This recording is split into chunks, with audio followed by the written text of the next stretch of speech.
Average isn't where men end up. It's where they decide to stop. And once you decide to stop, your body remembers. That's why every time you push 20, 30, 40 pounds, it comes back. Because you never changed who you are when things get uncomfortable. Here's a rule most men learn too late. Your body always returns to the standard you made comfort with, you made peace with, rather. Not your best month, not your most disciplined month. The standard you decided was good enough. Most men think effort is the answer. More workouts, more restriction, more suffering. But here's the law that keep running into. Effort without structure is just noise. It creates motion, not change. And motion never raises your return point. Welcome back to Iron Suits, where strength wears the crown. I am your host, Marwan Killu. You're in acceptable shape, which is the most dangerous place a man can be. Good enough that people don't ask questions. Good enough that you don't feel guilty anymore. You can take your shirt off at the pool and not feel embarrassed. You can look in the mirror and think, yeah, I'm doing all right. You tell yourself you're balanced, realistic, mature. I don't want my life to revolve around food. I've already proven myself. I don't need abs. I just don't want to be extreme anymore. I don't want to lose it all again. And every one of those sounds reasonable until you realize that all just different ways of saying, I don't trust myself to finish. That six packs are for trainers and 25-year-olds and guys who have nothing better to do. And maybe that's true, although I would argue against it, since I walk around with 9% body fat, breaks for abs, six pack. I'm not trained more than 4 days a week. I'm not obsessed over food. Hey, anyway, and that's another conversation.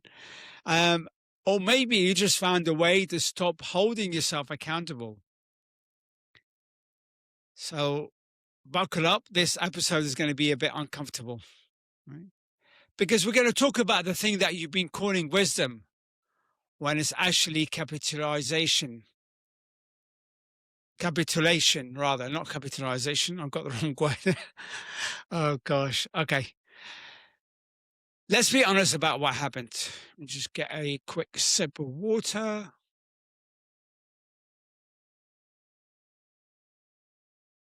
My mouth goes dry when I keep talking. Okay, I've got to get my what's it called?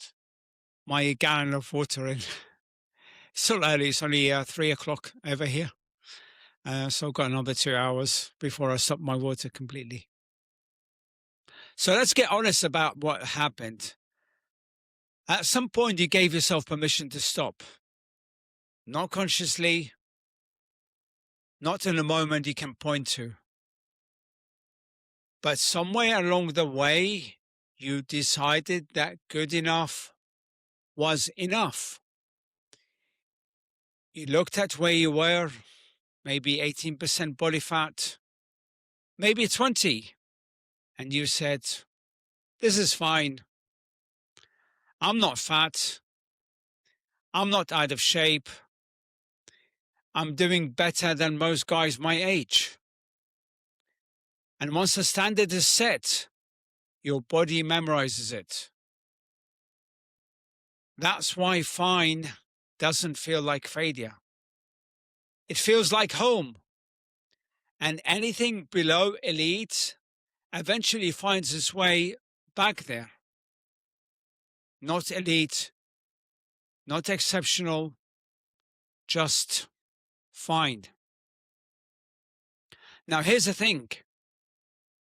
You didn't make that decision because you wanted to be average. Because good enough removes pressure. It lets you stop proving yourself. You can look in the mirror and say, I'm doing fine. And that statement, I'm doing fine, is where ambition goes to die. Average isn't failure. It's the moment you stop demanding more of yourself. Let's talk about the six-pack. Not because that's the ultimate goal, not because it's the only thing that matters, but because it represents something. It represents no more excuses. A guy at 18% body fat can say, I'm too busy. I travel a lot. I have a stressful job. I don't have time to track my calories, to prep my meals, to choose what meals I'm going to eat, to do my macros. I don't want, what's the other one? I don't want to track my macros. I don't have time to live in the gym. Like, notice how you're negotiating with yourself all the time, right? How men rather not you, how like you negotiate, like this is the kind of like the internal conversation goes. And that's why so many men train hard, yet still stay average, because they confuse intensity with structure. They work out 6 days a week. They eat pretty clean. They suffer just enough to feel disciplined. But without structure, all that effort keeps them orbiting the same standard. And those sounds like reasons. But a guy with a six-pack, he had the same job, the same travel, the same stress. He just didn't let it be an excuse. So when you say you don't need a six-pack, what you're really saying is, I don't want to close the gap between who I am and who I'm capable of being. Because that gap is where you hide. The six-pack isn't about abs. A six-pack forces you to raise your return point. It removes the place you usually fall back to, which is why most men never go there. Not because they don't want a result, but because they don't want to lose their escape hatch. It's about whether you're willing to hold yourself to the same standard you hold your business. Most men aren't. Not because they can't, because they don't want to be. Or because they don't want to, rather. This is why men who settle always rebound. The moment pressure rises, travel, stress, long days, their body goes back to the last place it felt safe. If good enough is where you stopped demanding more, that's where your body will always return. You don't regain the weight because you failed. You regain it because that's who you trained yourself to be. Here's what's really happening. Staying at good enough is ego protection. You tell yourself, you don't need to be the guy with the fucking six-pack. You're not 25 chasing pussy at nightclubs. You've already won. The business, the trophy wife, the lifestyle. The business wins keep stacking. The bank account has never been fatter. Your name turns heads in every room. And yet, none of it silences the whisper in your head. I should feel powerful by now. Why the fuck don't I? You walk in like a king wearing the crown, but with a doughy body and that knows it's got no rein. Because if you push to 10%, 12% body fat, if you actually went all the way, you would have to confront something uncomfortable. You would have to admit that you've been capable of this the whole time. And if you've been capable of it, then every year you don't do it was a choice, not a circumstance, not bad luck, not genetics, a choice. And that's terrifying because it means you can't blame your schedule anymore. You can't blame your metabolism.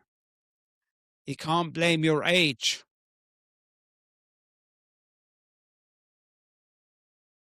You have to look at yourself and say, I settled. Not because I had to, because I wanted to. Because it was easier. This is why men stop at good enough. Every aggressive push that isn't backed by a higher standard is temporary. Lose 20 pounds, you gain it back. Effort is what men use when they don't have structure. It lets them feel committed without changing anything. Lose 30, same outcome. Lose 40, just takes longer. Because when pressure hits, the body doesn't ask what you want. It returns to what you trained it to accept. Not because they're satisfied, because they're scared. Scared that if they actually did it, if they built the body they're capable of, they would have no more excuses. No more buffer between them and the truth, which is, I could have done this at any point, I just didn't. And if that's true for your body, then the question becomes unavoidable. Where else am I settling? I read a stat the other day about lottery winners. What was it? I can't remember the exact stat. I'm not going to bring it up now on the web because it just takes too long. I think something like 89% of people, it might be higher than that, might be even 94% or 96. Anyway, what was I going to say? 89 or 94% of people who won the lottery lost it all within 5 years, I believe it was. And I read that and that was like crazy. Let me see if I wrote that clip. Clip down. Not clip. I wrote that down somewhere.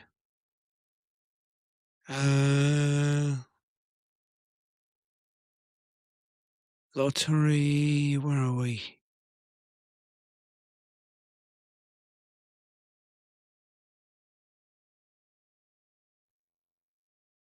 Sorry, it wasn't as high as that. 70% of lottery winners will end up broke within 5 years. Okay, and the reason why is because they got the goal without the process. Okay, they got the goal without the process. So when you say applying for weight loss, you might think, well, I'm putting in the work, I'm putting in the process.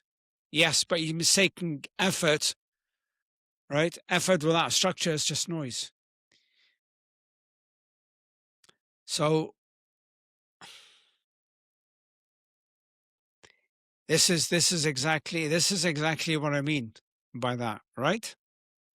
Is that you haven't changed who you are. You haven't changed your identity. You haven't become somebody who is a 9% body fat, who is a 12% body fat, who is whatever it was, right? Although you could argue that this is sort of like separate, but it goes hand in hand. I can probably do like a different podcast episode on this. Okay, but it's sort of ties in with this. I wanted to bring in that episode, that quote, because I feel like it ties in with this. Anyway, you think the cost of saying good enough is just aesthetics. It's not. The cost is self-respect. Because every time you look in the mirror and see a body that's less than what you're capable of, you're reinforcing a belief.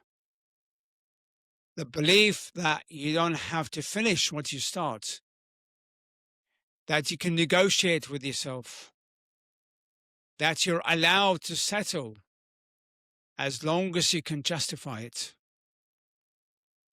And that belief doesn't stay contained in your body. Once you teach yourself that retreat is allowed, you don't just return physically. You return mentally, emotionally. You start building lives with soft landing zones. And men with soft landing zones never discover how far they could have gone. It leaks. It shows up in your business, in your relationships,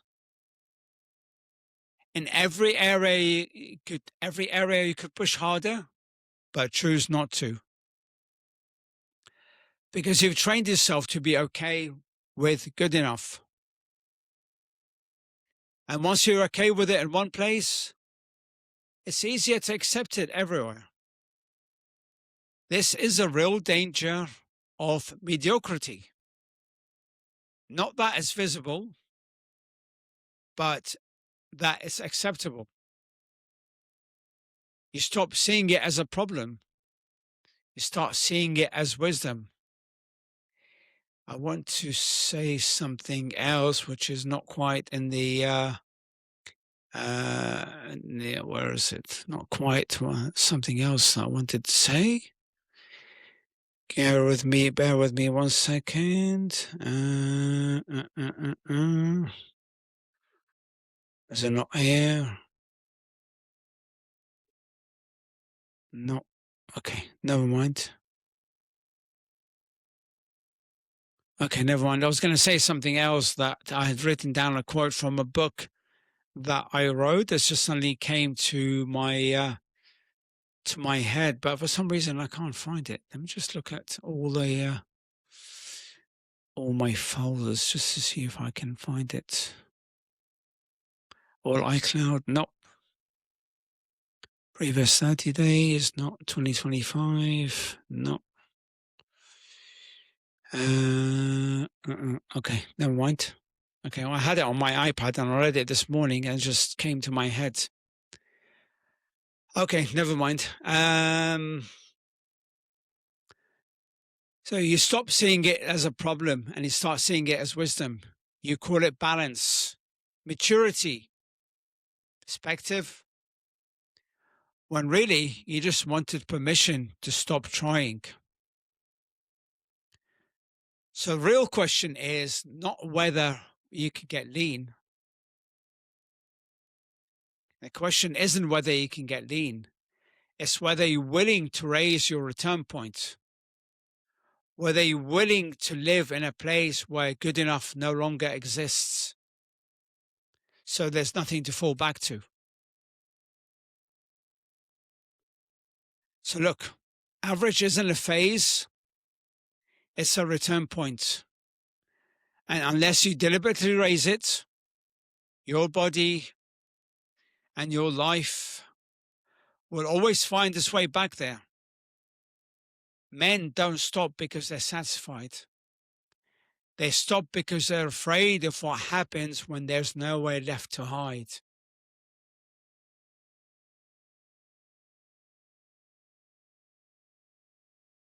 In the next episode, we're going to talk about the only force strong enough to change that return point. Not discipline, not systems, desire. And that's it for today. I hope this video or this podcast was helpful for you. If you're listening to it, and you can see it on YouTube. If it did, then share it with another leader, because as iron sharpens iron, so one man sharpens another. And make sure you subscribe to the show so you get a notification when the show goes live. And leave me a comment on iTunes. That'll be really awesome, whether it's negative or positive. It doesn't matter. I'd love to hear from you. Follow me on my socials. I am on Facebook under Marwan Killu, MarwanKillu, and LinkedIn, Marwan Killu Fitness. And you can send me a message if you have any questions. Otherwise, I'll see you on the next episode. Have a great day. Talk to you soon.